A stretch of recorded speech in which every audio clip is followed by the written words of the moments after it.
Nah, kalau dari base camp itu juga bisa, misalnya kita naik angkot nih sampai terdekat, misalnya kita terdekatnya info aja dari Majalengka atau dari mana, nanti mereka juga bisa ada fasilitas untuk menjemput.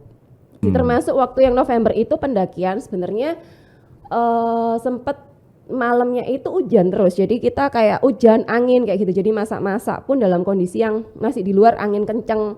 Besok paginya waktu kita naik enggak hujan, kondisi aman. Cuman sampai di puncak Putih di base camp itu udah kayak dikasih gitu ya poster jarak tempuh antar pos termasuk sampai ke puncak.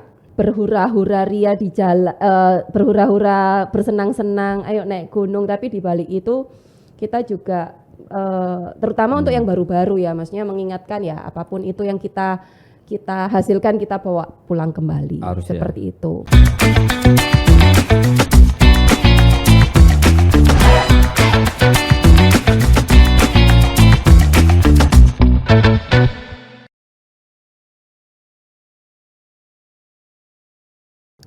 Halo semuanya, jumpa lagi dengan saya Wil Purwanto di podcast Harian Pagi Surya Tribun Jatim Network. Kali ini saya akan traveling ke daerah Jawa Barat, tapi tentunya dengan satu orang traveler yang kerap mendaki gunung yang di Surabaya sudah tidak asing lagi, adalah Vivin Maidarina. Apa kabar Vivin? Baik dong. Katanya habis dari Gunung Ciremai di Jawa Barat ya? Iya, nyobain jalur baru ceritanya. Oh, ada jalur baru. Memang sebelumnya ada berapa jalur sih di Ciremai ini? Ada 4 jalur. 2 jalurnya itu salah satunya yang umum sih, Linggarsana Linggarjati. Bahkan pernah sih sebenarnya ke lewat jalur yang Linggarjati, cuman fail karena badai nggak sampai puncak. Terus ya udah sekalian ngulang sambil ngicipin jalur baru. Gunung Ciremai ini berada di Jawa Barat, tepatnya di mana itu? Masuk antara Majalengka dan Kuningan. Majalengka dan Kuningan. Masuknya bisa antara itu. Ada berarti ini mengapi 2 kabupaten gitu ya. Itu kalau dari Surabaya, ya kita mulai start dari Surabaya ya. Itu gimana itu perjalanan ke sana itu, pakai apa atau pakai kereta, pakai bis yang kira-kira bisa langsung nyampe ke lokasi nggak susah-susah gitu?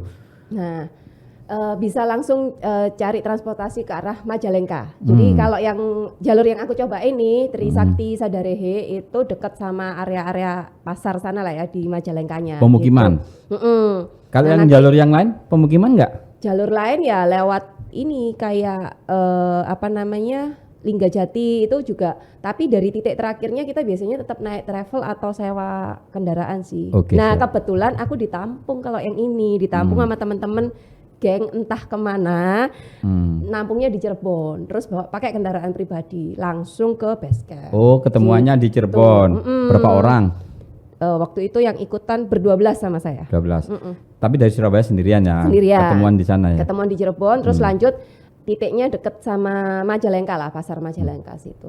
Pakai kereta dari Surabaya? Dari Surabaya pakai kereta. Terus turunnya di? Cirebon. Langsung Cirebon. Dari Cirebon langsung pakai angkutan sana ya? Gitu. Jadi cukup mudah mungkin ya, dari Surabaya kita pakai kereta ambil di stasiun Cirebon, nanti oper ke Majalengka.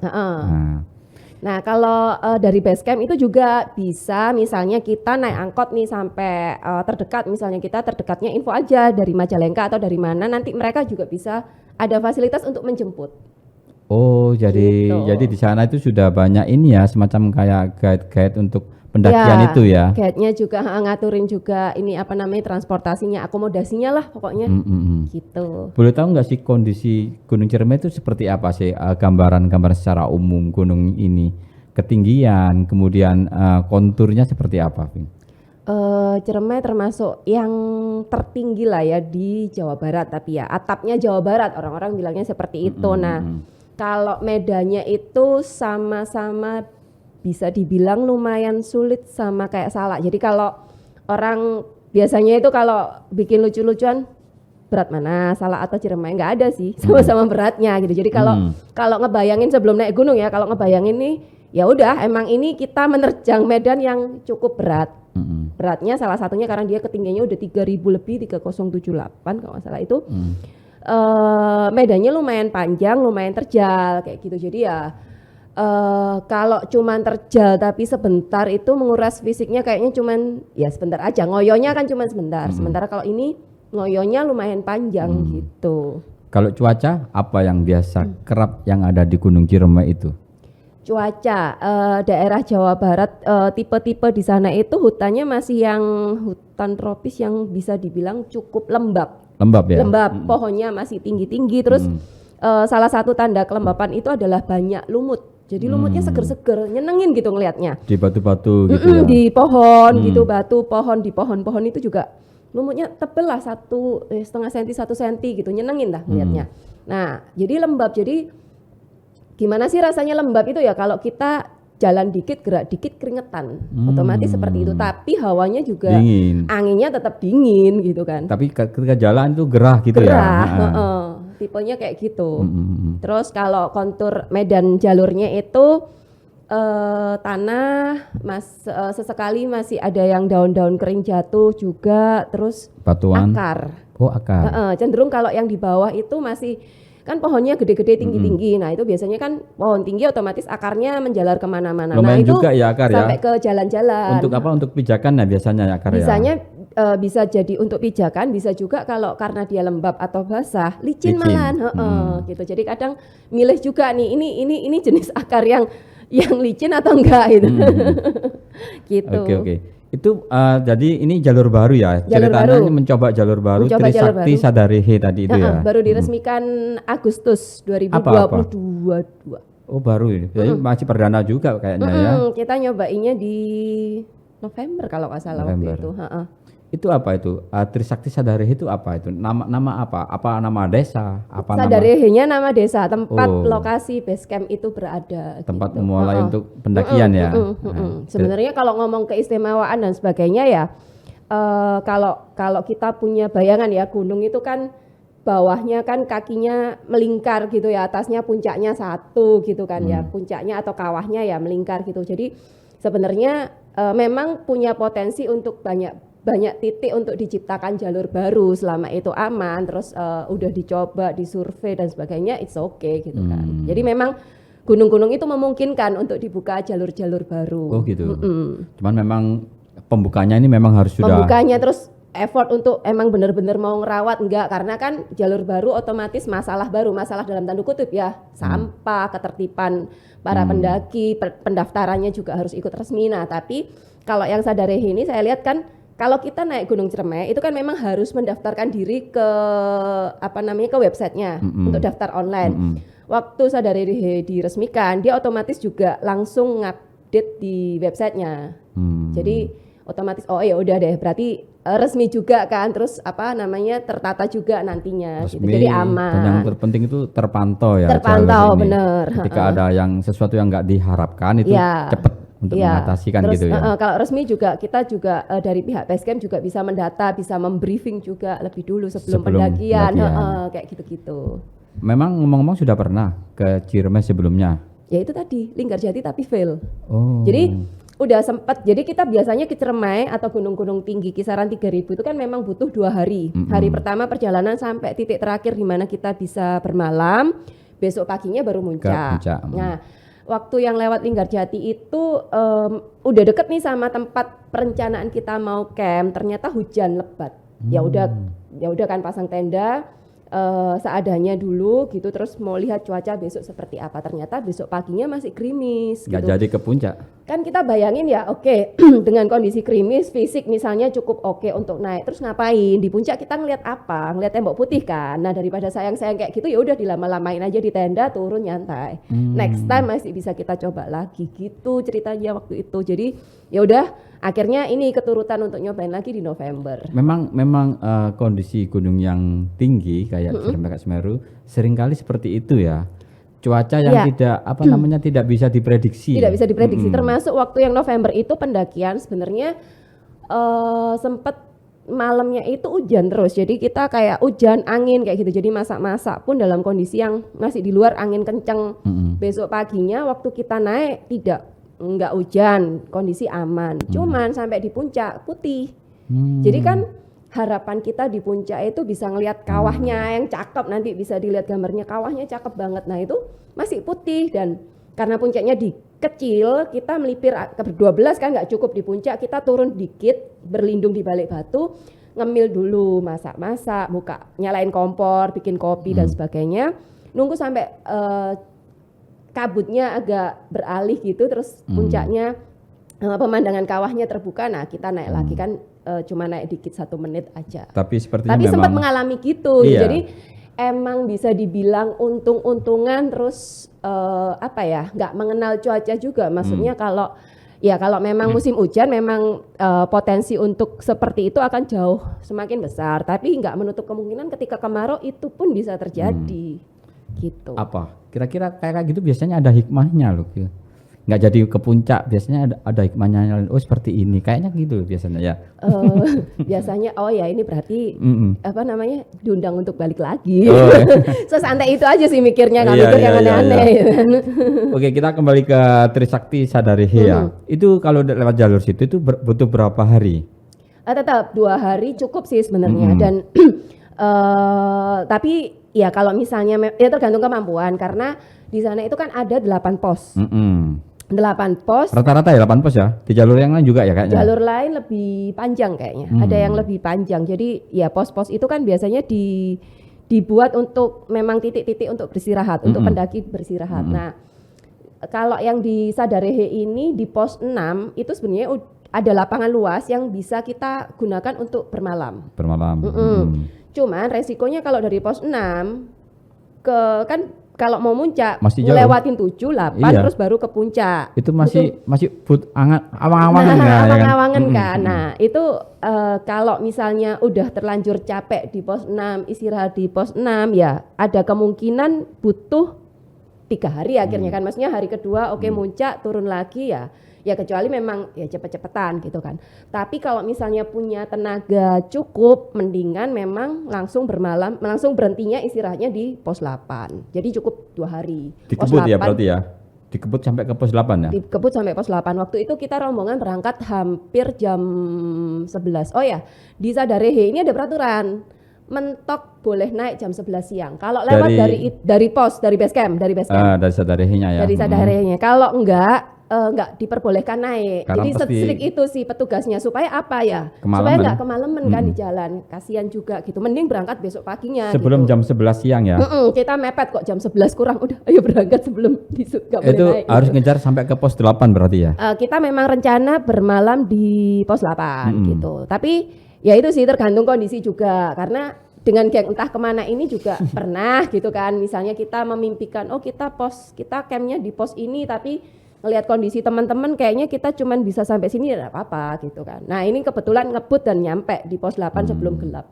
Gitu. Jadi pos 6 dada langsung pos 8 kebut ya. Pos 6 itu sempat gerimis, sempat yang teman-teman rombongan lain gitu yang Ragu-ragu, sering sapa-sapaan ya. di jalan itu sempat bikin mie, sempat bikin anget-anget gitu. Oke, kita lanjut dulu ya.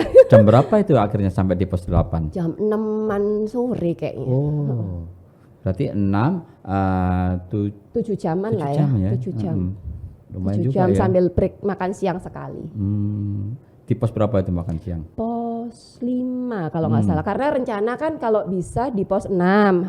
Anggapannya kan lapangan luas, enak gitu. Tapi ya ternyata lapar. Tanjakan tajam itu membuatku lapar. Guys. Jadi langsung dikebut ke pos 8. Dikebut pos 8. Nginepnya di pos 8. Kondisi kayak apa ya? Bolehlah air gitu seperti apa? Nah, ada sungai, ada apa gitu? Kalau yang Sadarehe ini mereka punya paketan. Paket ekonomi sama paket bisnis. Wush. Sangar. Itu berhubungan dengan apa itu? Berhubungan dengan air, karena nanya air nih tadi. Logistik ya. Logistik. Jadi kalau misalnya membayar paket kepada mereka akan menyediakan air di pos 6 atau pos 8. Pilihannya seperti itu. Kalau pos ada pilihannya. Ada Jadi, penyediaan air di sana. ini nanti ada yang nganterin di sana. Oh, ada yang nganterin. Ada yang nganterin sana. Bawa ya berarti ya. Terus nanti kita bawanya kalau misalnya kita ngambil paket ekonomi yang di pos cuman sampai titik pos 6, berarti dari 6 ke 8 kita gotong sendiri. Kita bawa sendiri gitu. Tapi kalau Bedanya kalau yang ekonomi itu cuman air aja, kalau yang bisnis itu sama tenda, sama sleeping bag kayak gitu-gitu. Oh. Nah, tapi kan geng kami ini kebetulan udah lengkap. Jadi ngapain juga buang-buang duit buat nyewa kan. Akhirnya ya udah deh paket ekonomi aja yang Hanya air aja. cukup air aja, kita gotong sendiri dari 6 ke 8 gitu. Kita nggak boleh bawa air atau gimana? Kita kalaupun bawa air itu kan maksimal ya kemampuan kita, apalagi kalau nggak pakai porter, kecuali pakai porter terus suruh bawain galon, suruh bawain galon gitu ya. Kita kan emang biasanya bawa sendiri dan kemampuan kita paling mentok-mentok 1,5 liter yang botol gede itu, mentok-mentok segitu sih selama perjalanan naik. Jadi selebihnya kan malam itu butuh untuk masak, untuk besok paginya itu yang biasanya kurang. Gitu. Makanya ada tambahan, ada paket-paket itu paket-paket ya. tadi. Mereka porter juga ya kayaknya ya. Jadi ya udah diatur sama mereka dan gitu, memang fasilitas apa istilahnya resmi ya itu ya. Resmi. Jadi mereka sejak dari awal itu memang ya udah, maksudnya base camp ini mau dibikin seperti apa gitu. Resmi dimasukkan ke dalam website, kemudian mereka menyediakan fasilitas, paketannya resmi. Itu yang paket ekonomis itu dapat makan juga enggak? Oh, dua-duanya dapat makan. Oh, bukan hanya minum. Bukan. Jadi makannya itu 2 kali. Pas datang nyampe ke base camp sama pas pulang. Tapi lagi-lagi geng kami mintanya pas datang sama dibungkus. Buat apa? Makan siang nggak usah ngelar kompor. Jadi datang kita makan untuk dapat sarapan, jatah makan pulangnya kita minta mereka untuk mungkusin, masuk ke tas masing-masing. Pas makan siang, pas lapar itu tadi buka di pos 5 itu udah langsung makan bungkusan itu, nggak usah gelar kompor kan, nanti malam aja. Yang pos 8 masak-masaknya gitu. Sekalian bermalam, sekalian masak. Pas pulangnya kan ya udah, kalau misalnya pulang bisa jajan lah, karena di situ di base camp itu ada warungnya juga, bisa jajan-jajan mie instan atau apa kalau lapar. Kalau enggak ya sekalian. Ngomong-ngomong per orang kena berapa waktu itu ya? Untuk 100 berapa ya? 100 sekian, 120 untuk paket, kalau nggak salah. Untuk paket ekonomis. Paket ekonomis, paket ekonomis. Jadi ada harga-harganya, nanti mungkin bisa dicantumin. Itu sudah termasuk ini ya, jadi makan dan minum ya itu ya. Makan dan minum. Sementara yang satunya makan, minum sama fasilitas tenda, sleeping bag kayak gitu. Karena entah kemana ini sudah komplit ininya ya, logistiknya ya, tenda segala macam. Ya udah kita butuh minumnya aja. Boleh seperti itu ya? Boleh, karena mereka memang paketnya kan ada, yang ekonomi kan memang gitu. Sekarang sudah nyampe pos 8 ini ceritanya ya kan, persiapan untuk muncak. Pagi, jam berapa itu kira-kira yang bagus Subuh. untuk sampai puncak itu? Jadi kalau lihat dari di base camp itu udah kayak dikasih gitu ya, poster jarak tempuh antar pos termasuk sampai ke puncak. Nah, hitungannya itu kalau ke puncak itu 150 menit 2 kilo tulisannya 150 menit itu berarti hampir 2 jam lebih. 2,5 jam ya kira-kira. Segitu. Nah, berarti ya udah, kalau kita pingin matahari terbit itu kita sudah di atas gitu jam kan. 3-an. Hitung mundur. Nah, ya itu. Tapi biasanya kita juga enak kan udara dingin. Kemudian capek belum hilang. Bangun itu paling susah, tapi ada satu yang tukang obrak-obrak memang. Terus udah obrak-obrak tapi sambil masakin air biasanya. Obrak-obrak sama ini. Bikinin kamu apa? Ngapain jauh-jauh ke sini enggak ke puncak gitu ya? Iya, antara ngobrak nyiapin minuman sama ngata-ngatain kan, biar kita panas kan. Biar semangat untuk ke puncak biar semangat. ya. Jadi ya jam 3-an biasanya kita udah siap-siap lah ya, siap-siap minum, masih minum anget-anget. Logistik gitu. kan ditinggal di situ ya, di pos 8. Ditinggal semua kecuali minuman sama bekal snack, cemilan sama kompor yang pingin kompor 1 atau 2 aja yang dibawa untuk masak-masak di atas di puncak. Masih 2,5 jam loh ini. 2,5 jam. Dengan kondisi cuaca yang dingin kayaknya. Dingin, pastinya dingin dan masih gelap. Aku itu paling susah sebenarnya makan jalan waktu gelap, nggak nyaman gitu kan, matanya kayak terbatas kan pemandangannya. Tapi ya gimana lagi kan, bagusnya emang agak-agak gelap gitu, nanti pas terangnya udah nyampe di puncak. Gitu. Jadi jam 3-an ini sudah bersiap berarti ya? Bersiap jam 4-an lah ya, paling jam 4-an jalan gitu tapi itu nggak, kayaknya waktu itu nggak sampai 2 jam deh udah nyampe. Karena semangat ini ya nggak terasa kayaknya ya. nggak sampai 2 jam, 1,5 jam Iya. mungkin udah sampai ke sana. Antara- Tapi kan nah. ya sampai sana kan ya itu masih kabut putih. Itu. Antara Masih pos nungguin. 8 sampai puncak ini gimana kondisi medannya? Sangat biasanya udah kayaknya trek aja ini yang ada ini. Nah. Kalau yang beratnya itu malah di antara pos 6 ke 7. 6 ke 7 ini medan yang lumayan berat, ada talinya. Katanya gitu. Sebelum naik nih, oh iya ternyata bener 6-7 lumayan berat, paling berat di antara semuanya. Ada talinya memang. Ada 7 ke 8 lah, kok ternyata ya masih berat gitu. Tapi memang masih berat yang 6 ke 7. Nah, Itu apa berupa tebing tak apa itu? miring sih, miring terus kayak tanahnya itu kayak licin gitu. Jadi kayak tanah liat di antara batu-batu, tanah liat, jadi emang buat pegangan sih, buat pegangan safety tali, pegangan. ya.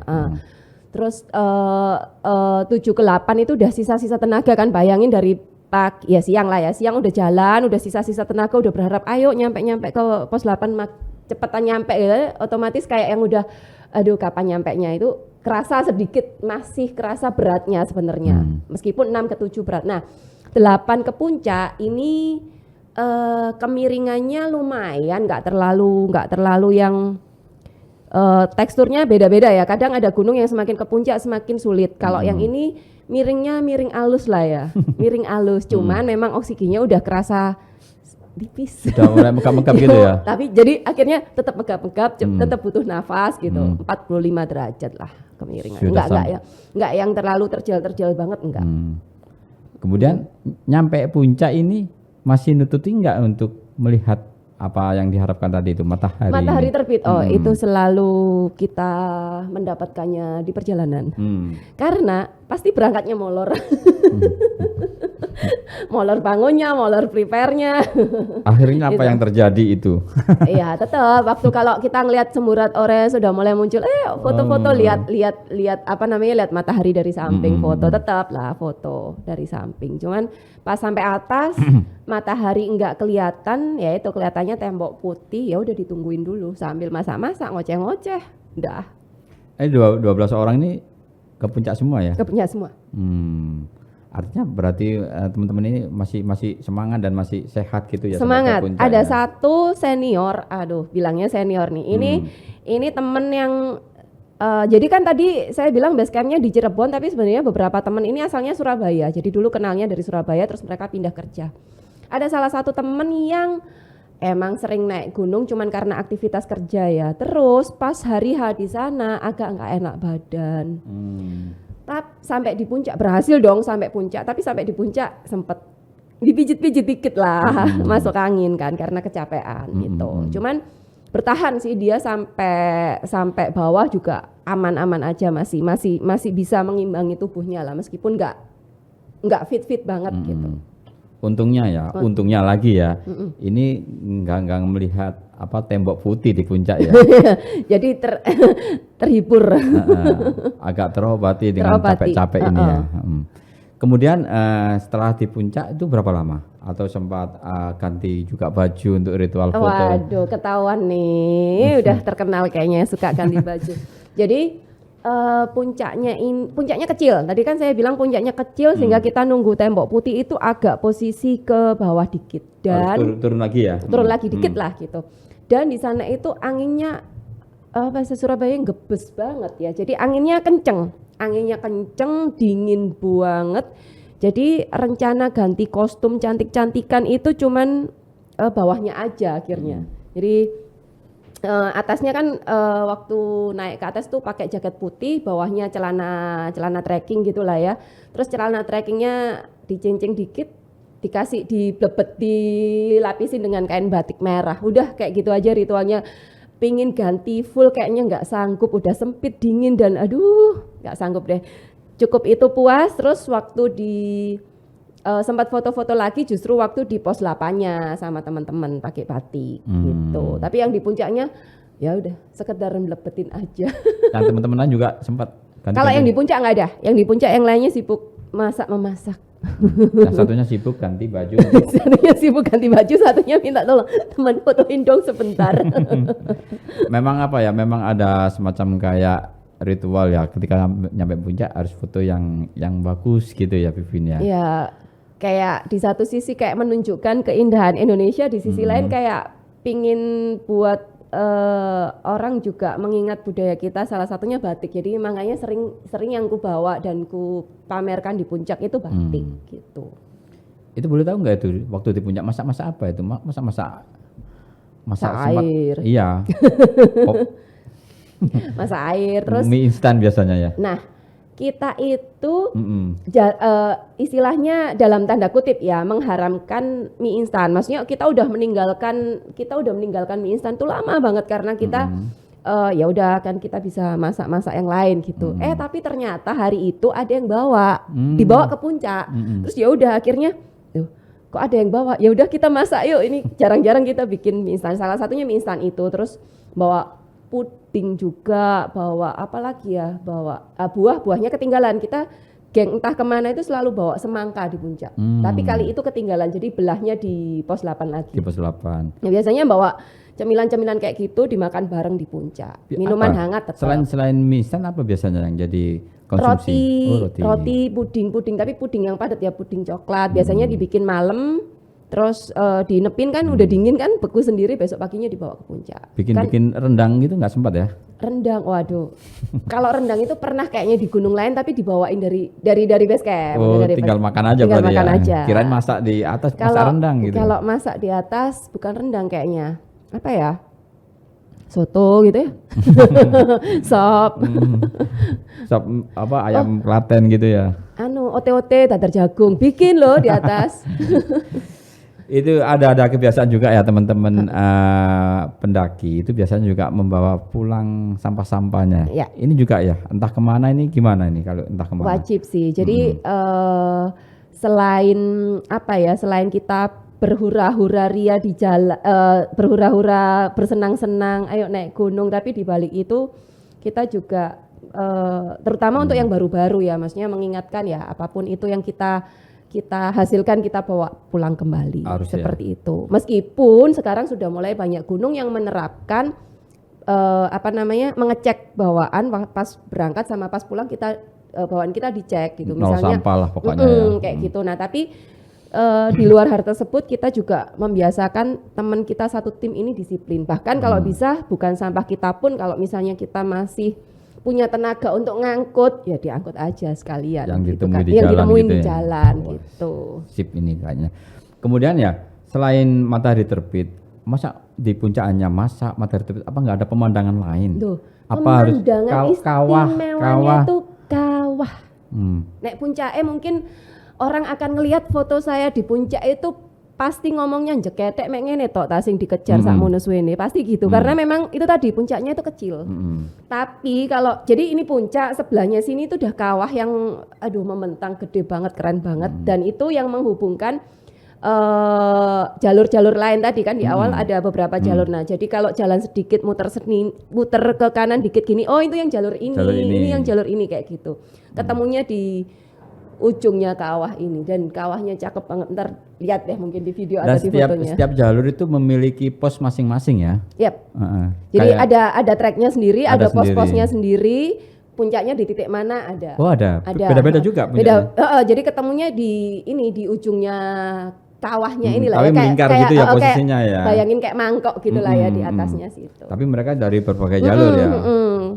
Gitu. Wah ini menarik juga ini kayaknya ya, Trisakti Sadarehi yang jalur yang baru diresmikan ini ya. Kemudian untuk waktu pulang ini membutuhkan berapa lama, Vin? Dari puncak apa harus istirahat ngebut aja wis gitu? Biasanya sih kalau kembali dari puncak kan pasti balik ke pos 8 tempat kita bekas bermalam itu. Iyalah kan harus bawa logistiknya juga bekalnya. Itu nyantai dulu lah, belah semangka, makan. Tapi nggak bermalam ya? Packing tapi nggak bermalam. Nggak boleh memang ya? Boleh. Kan ini ada seminggu nggak apa-apa. Ada waktu yang diizinkan? Enggak, tergantung kita perencanaan kita. Jadi memang di awal itu perencanaan kita berapa lama sih mau naik gitu kan. Kalau memang perencanaan kita 2 hari, 3 hari 2 malam ya nggak apa-apa gitu kan. Tapi kalau perencanaan kita 2 hari 1 malam terus hari ketiga belum balik lah, itu kan yang memang jadi masalah kan. Nah kalau perencanaan kita waktu itu memang cukup kok 2 hari gitu. Jadi habis turun jam 9, jam 10-an gitu kita nyantai-nyantai. jam 12 kita coba turun lah. Biasanya kan turun ya sedikit lebih cepat gitu. Jadi diusahakan sebelum maghrib udah nyampe bawah, dan kita nyampe bawah kisaran jam 4-an waktu jam 3 jam 4-an kok. Cepet ya. Turunnya udah lebih lumayan. Ada dari teman-teman ketemu dengan pendaki lain, ketemu dengan apa namanya yang penjaga yang di depan di pintu masuk. Mereka pernah nggak sih kayak gitu di Ciremai itu cerita-cerita mistis yang ada di sekitar situ dari masyarakat sekitar gitu? Kalau yang orang base campnya sih nggak ini ya, nggak aneh-aneh biasanya ceritanya. nggak cerita. Terus kalau saya pernah di gunung yang lain lagi ya, gunung lain lagi kan biasanya kalau kita ngobrol di base campnya agak lamaan itu pasti diceritain yang kayak gitu-gitu. Tapi kalau yang di Ciremai kemarin nggak sempat ada cerita-cerita kayak gitu. Termasuk kalau misalnya kita papasan sama pendaki lain, kebanyakan paling saling menyemangati, atau kalau nggak udah deket kok dikit lagi kayak gitu, sebatas sapa-sapaan seperti itu, atau kayak misalnya mereka lagi bikin apa atau kita bikin apa saling nawarin, tapi nggak pernah kayak yang saling menakuti dengan hal-hal yang serem, nggak. Ada perguruan nenek lampir tak apa kan di sana ya, Ciremai ya itu ya. Ciremai ya. Nggak ada ya? Nggak ada. Pada takut semua kayaknya ya. Tapi kalau ini ada nggak Mas Ian berkeliaran apa hewan-hewan atau satwa-satwa di sana? Hewan liar gitu? Nggak ada sih, nggak ada. Biasanya kalau hewan, kalau yang di hutan itu yang paling serem buat pendaki sebenarnya adalah babi hutan kan, celeng. Karena dia ketemu bisa juga apa anjing biasanya anjing liar gitu. Karena kalau celeng itu kadang ngerusak tenda, kalau udah nyeruduk kan ngerusak tenda, itu yang bahaya gitu. Nah ini kemarin aman-aman aja sih, nggak ada ketemu hewan yang aneh-aneh. Ketemu teman-teman pendaki aja gitu aja ya. Dan memang jalur di Ciremai ini termasuk jalur padat ya untuk pendakian ya. Maksudnya padat itu artinya nggak pernah sepi dengan pendakian ya. Nah itu meskipun meskipun dibilang tadi kan susah, jalur yang susah, tapi jadi idaman. Jadi kayak semua orang yang paling dekat aja lah, orang Jawa Barat akan memimpikan ketika dia adalah pendaki, dia pasti memimpikan aku suatu hari harus ke Ciremai kayak gitu loh. Makanya emang jalurnya lumayan padat gitu, orang kepingin gitu ke sana. Dan bisa dijalani dengan santai lah ya kan ya. Oke. Ini kemana lagi nih rencananya Vivin ini? Aduh, ada rencana ke Gunung A atau ke ini gitu? Ada sih, kalau wishlistnya ada sih, karena kan ya banyak yang belum dikunjungin di Indonesia gitu. Jawa Timur ada beberapa PR, Jawa Timur juga, Jawa Barat ada, lautan juga ada PR. Ada deh pokoknya, nanti bisa share kapan-kapan lagi. Nah itulah Tribuner dan pembaca harian Surya Tribun Jatim Network. Banyak cerita dari traveling yang dilakukan Vivin Maiderena, baik itu mendaki gunung maupun menyelam. Untuk berikutnya nanti pasti ada keseruan-keseruan cerita yang lebih menarik. Terima kasih, sampai jumpa lagi. Salam.